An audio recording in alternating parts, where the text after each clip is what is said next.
Welcome back to Homo Non Grata, the series that shows and tells how America's gay people weathered the Cold War. Today we'll take a look at the sex laws that existed around the U.S. during the first half of the 20th century and how different they were from state to state. You'll get an idea of what sort of things people could be arrested for, and we'll see how two women in a very small town went to trial for an offense that was very rarely prosecuted. I don't think a case like this one's been documented by anyone before, till now. You aren't going to hear about it anywhere else. This is Chapter 9, The Disgrace of Human Nature, Lesbian Sodomy in Shamokin. The American legal system's campaign of arresting, prosecuting, and jailing homosexuals was mostly directed at men. In part, this was a matter of opportunity. The vast majority of sodomy arrests involved acts committed with minors or occurring in public places, on beaches and parks, in the backseats of cars. Lesbians tended to be more circumspect than gay men in that regard, or maybe it was just that male anatomy lent itself more readily to being deployed on the spur of the moment. In any case, prosecutions of lesbians for sex offenses were very rare. But in the summer of 1949, a pair of women found themselves on the wrong side of the law in a town of 17,000 people in the heart of central Pennsylvania's coal country.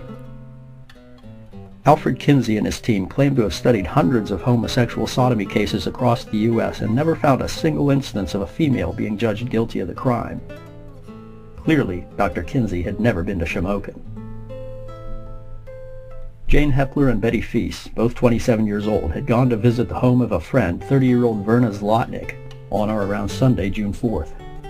They stayed there drinking beer until Tuesday night, June 7th, when borough police officers arrived at the door to investigate complaints from neighbors of excessive noise. Mrs. Zlotnick had already been arrested 7 times, most notably the past October when the police found her beating her 63-year-old husband.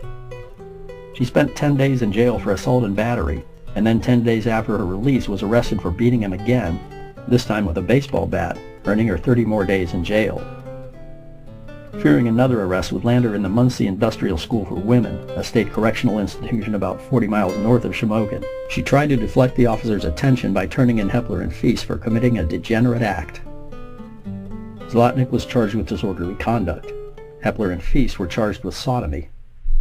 Northumberland County District Attorney Harold Bono, who chose to handle the case personally, said it was the first arrest of this sort he'd seen since joining the office in 1931. Today, the word sodomy usually refers to one specific act between two males, but historically that wasn't the case. From the time the first colonial laws were written until the sexual revolution took hold in the late 1960s, America's attitude towards sex was extremely uptight. Any non-procreational sex act was considered immoral and perverse.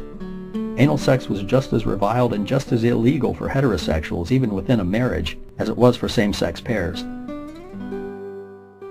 In most states, the law against sodomy covered acts of bestiality as well. From a moral standpoint, the offenses were considered to be two sides of the same coin, and each of them equally depraved.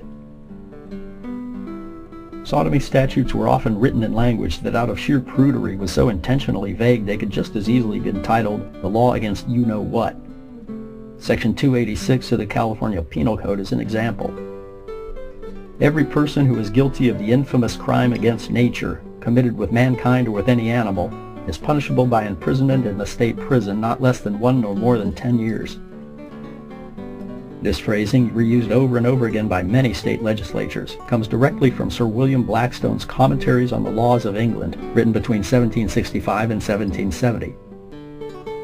Blackstone was the definitive resource on English common law, which was used as a basis for the American legal system and still referenced by American courts in the post-war years. The word sodomy never appeared.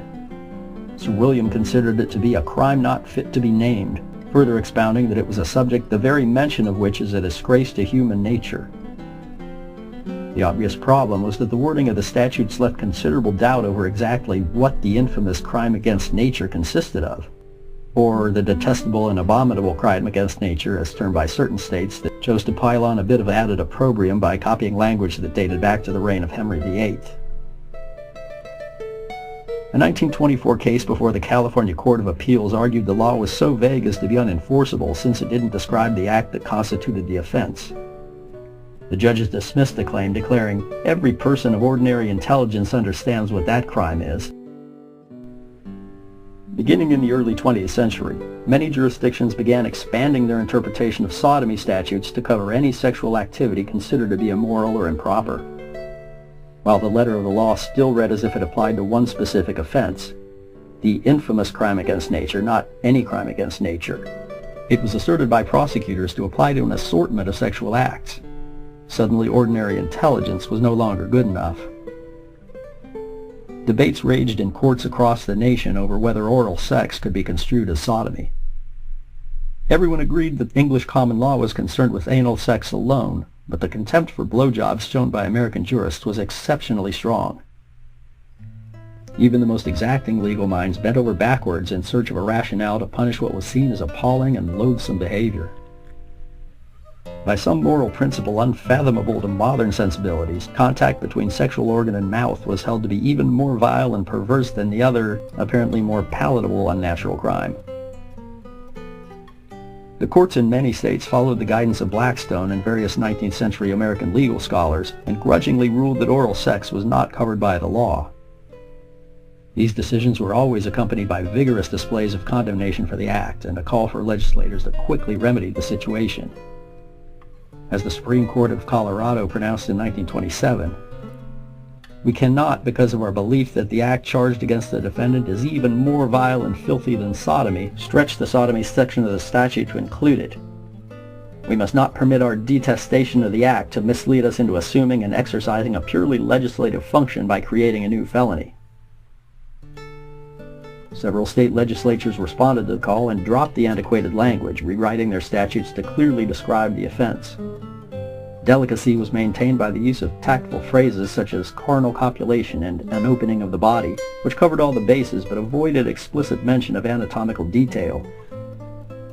It's worth noting that in all these pre-World War II debates on whether oral sex was or was not illegal, not a single judge or defense attorney was bold enough to suggest that it should not be illegal. Justices in other states felt less bound to the letter of the law.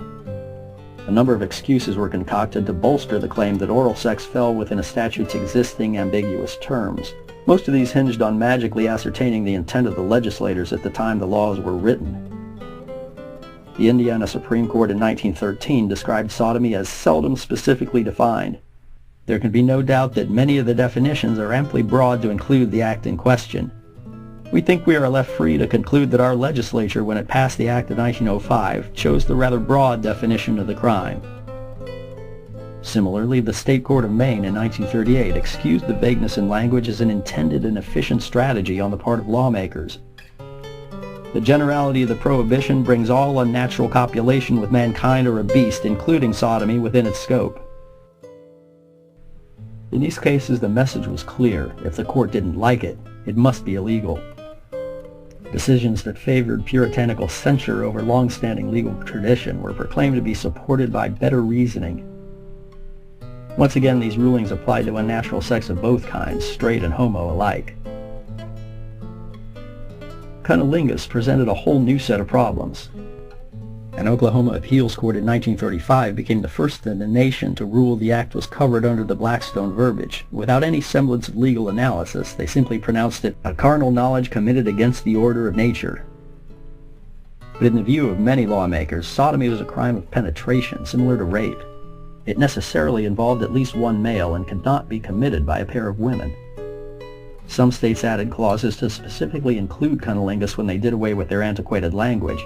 Others rewrote their sodomy statutes in ways that excluded the act, either by design or by oversight. Ohio's new and improved version of the law explicitly stated the crime of sodomy pertained only to copulation with orifices that were not sexual parts. Cunnilingus, as a result, became undeniably legal. The most far-reaching of all was Indiana's sexual misconduct law. In addition to the old familiar crime against nature rhetoric, whoever entices, allures, instigates, or aids any person under the age of 21 years to commit masturbation or self-pollution shall be deemed guilty of sodomy, and on conviction shall be fined not less than $100 nor more than $1,000, to which may be added imprisonment in the state prison not less than 2 years nor more than 14 years. The wording seems to suggest that anything from anal sex to solo masturbation could be considered a crime. It would make no sense to put someone in prison for instigating a legal act. The Indiana Supreme Court affirmed this in 1923 when they ruled cunnilingus was sodomy since it fell under the umbrella of self-pollution, defined by the court as the corruption of morals, the disgrace of human nature by an unnatural sexual gratification, of which reason and decency forbids a more detailed description.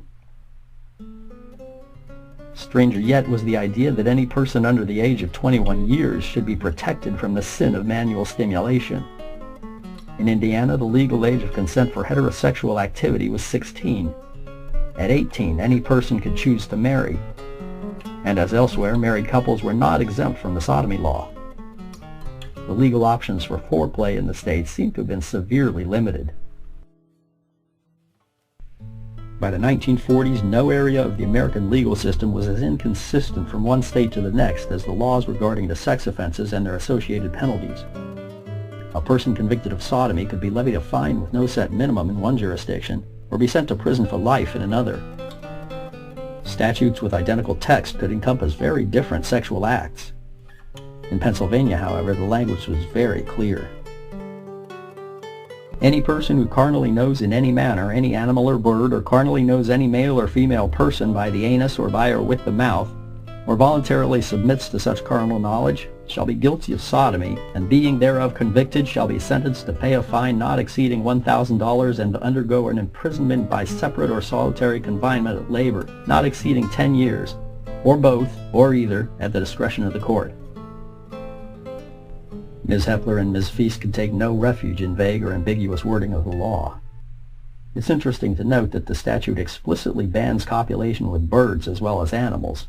The barnyard fowl of Pennsylvania must have been having a pretty rough go of it at the time the statute was written. Betty Feast was a coal miner's daughter, born and raised in Shamokin. She didn't finish high school. At 16, she applied for a marriage license with a 29-year-old truck driver, but for one reason or another, the wedding never happened. Betty remained single and lived with her parents on West Arch Street in Shamokin. Jane Hepler, born Jane May Simmons, lived with her mother and grandparents until she graduated from Shamokin High in 1939. She was hired along with several Shamokin High classmates to work at the Farm Show building, a large event hall on the grounds of the Middletown Air Depot just outside of Harrisburg. When the U.S. entered World War II, it was leased to the military and used as a training center for aircraft maintenance personnel. On June 20, 1942, Jane married Harvey Hepler, another Shamokin native and the cousin of one of her Harrisburg co-workers. Harvey joined the Army on the day after Pearl Harbor and was serving with the Medical Corps. He was sent to England in May of 1944, a month before D-Day, and took part in the invasion of Europe. While Harvey was away at war, Jane lived in her grandparents' house on East Arch Street in Shamokin, just 3/4 of a mile from Betty. At war's end, Harvey moved into the Arch Street house with Jane and found a job in the local garment industry. 2 years later, he was elected president of Shamokin's Health Board. The day after Jane Hepler's 3-day beer binge and arrest at the home of Verna Zlotnick, Harvey filed for divorce on the grounds of indignities. Jane and Betty were jailed for 5 days in nearby Sunbury, the county seat, before posting bail of $1,500 apiece. They were indicted for sodomy by the Northumberland County Grand Jury on September 12. Each of the women entered pleas of not guilty and were scheduled for separate trials. Each was represented in court by Daniel Kearney, a Shamokin attorney who lived in Hepler's neighborhood and knew her family well. The indictments were oddly written, naming neither the alleged acts nor the person or persons with whom they were committed.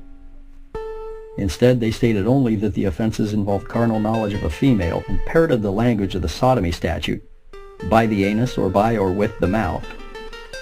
Courts in other jurisdictions had excused prosecutors from describing such offenses as a matter of decency, but the broad and explicit nature of Pennsylvania's statute likely conjured up images of sexual misdeeds even more salacious and shocking than what had actually occurred. Jane's case was the first to go to court on Wednesday, September 21st. The courtroom was filled to capacity with curious onlookers. The prosecution called both Verna Zlotnick and Betty Feast as witnesses, spurring an objection from Kearney since Betty was also his client and charged with being a party to the crime, while 2 other women who were present in the Zlotnick house at the time of the arrest hadn't been identified and were not called to testify.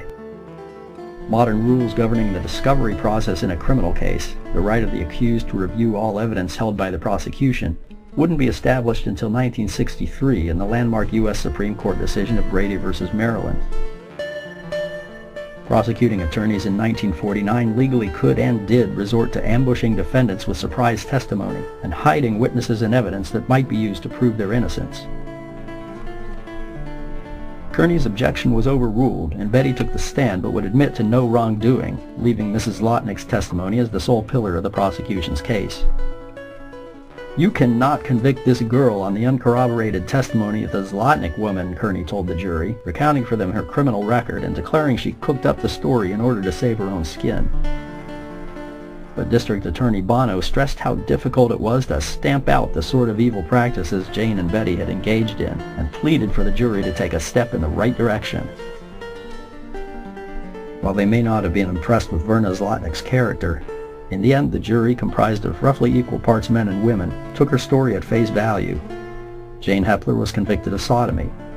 Shortly thereafter, Betty Feast changed her plea to guilty, apparently feeling she had little chance of prevailing in court and wishing to forego the entire painful affair. The two were scheduled to be sentenced together on Monday, September 26th. Judge William Troutman was conflicted over how to pass sentence on the two women. Ordinarily, as female felons, they'd be sent to the Muncie facility, but that'd require them to be given the maximum penalty of 10 years, and the Northumberland County Court would have no say in when they'd be eligible for parole. The judge considered the sentence too severe. He thought the jury was right to convict Jane, but felt it would do no good to send her and Betty away for a long prison term. Even so, he wanted them to serve time as a deterrent to such things by the public and also to rehabilitate the women. The hearing was delayed as Kearney was ill on the scheduled day, and the judge took some time to ponder the situation. They returned to court on Monday, October 10th, this time attracting only 12 spectators since the sordid details had already been spilled at trial. Kearney reported to Judge Troutman that the pastor of Jane's church had asked him to plead for leniency and was willing to help her lead a better life if she was released. He also informed the court that Harvey Hepler was interested in reconciling with his wife and would take her away to make a fresh start in another town if she drew a short sentence. Once again, he cast doubt on Verna Zlotnick's credibility and claimed if the two women hadn't gone to the Zlotnick house, they never would have found themselves in trouble. It was the first arrest of any kind for either. Troutman said he wanted to help them rather than punish them. He felt what they'd done should be treated not as a crime but as a sin against themselves, and was more concerned about their moral state than the demands of justice. He decided to put them in the Northumberland County Jail temporarily and defer passing sentence while he searched for a facility that would better suit their needs. In a sentiment that must have sounded strange considering their offense, he expressed a preference for finding an institution where the two could be together. He revoked their bail and they were taken into custody. By the end of November, Troutman had found nowhere else more suitable for the pair than the county jail. On Monday the 28th, he called a hearing to pronounce the final disposition of the case. Paul Dunnigan, warden of the jail, told the court they'd been model prisoners during their 7-week stay there, and agreed that his jail would be a better place for them to serve their full terms than a state institution. Troutman gave each a year's sentence, measured from October 10th, the date they'd been incarcerated. A psychiatrist from Muncie would make periodic visits to aid in their rehabilitation. If Harvey Hepler was ever on board with the reconciliation plan, a year's wait must have been too long. 1 month after the sentence was pronounced, he remarried. It seems there may have been more than enough indignities on both sides to go around. On Tuesday, June 27, 1950, Jane Hepler and Betty Feast were released from Northumberland County Jail. They'd been held in custody for more than 8 months. The release orders, signed by Judge Troutman, proclaimed each woman had behaved herself while in custody and had rehabilitated herself. They were placed on parole for the remaining 3.5 months of their sentences, ordered to report regularly to the probation officer of their county, and as a further condition were instructed to refrain from associating with each other during that time. The women returned to their family homes on East and West Arch Street. It's unlikely they adhered to every last condition of parole. Jane reclaimed her maiden name of Semmons, and when her mother died and the estate was finally settled, she left Shamokin for greener pastures. Betty remained with her parents until both had passed away and then moved into the house next door. She would never enter into a heterosexual partnership. an uncommon choice even among gays and lesbians of that era. In a town the size of Shamokin, adult society revolved around marriage and raising children. Those who remained single beyond a certain age could easily find themselves with no viable social outlet. Jane was living in New York City and working as a buyer for a department store in October of 1968 when a reporter from the Times interviewed her for a story about a new fashion trend, pantsuits for women. The reporter seemed open-minded but somewhat stunned by the development and wondered whether they'd be allowed in restaurants. Jane called them garbo pants, after the famously cross-dressing 1930s film star and lesbian icon, and said the outfits in bright plaids and patterns had become so popular with hipsters of both genders, she'd added a men's line as well. It was a bizarre full circle. A standard element of men's clothing that had been co-opted and restyled for women was now becoming fashionable for men. 8 months before Stonewall, America had already come a long way. By December of 1970, Jane Simmons had returned to Shamokin and was living in the home of Betty Feast. Well, that's it for today. Next time we'll be dealing with one of the defining events of the Cold War, Joe McCarthy's crusade against commies and homos. This is one that's been told by many others before. For a lot of you, it might be very familiar ground, but it had such a great impact on everything that had come later, I couldn't really leave it out. And I'll try to show you a few new things that other authors might have skipped over. Don't miss it.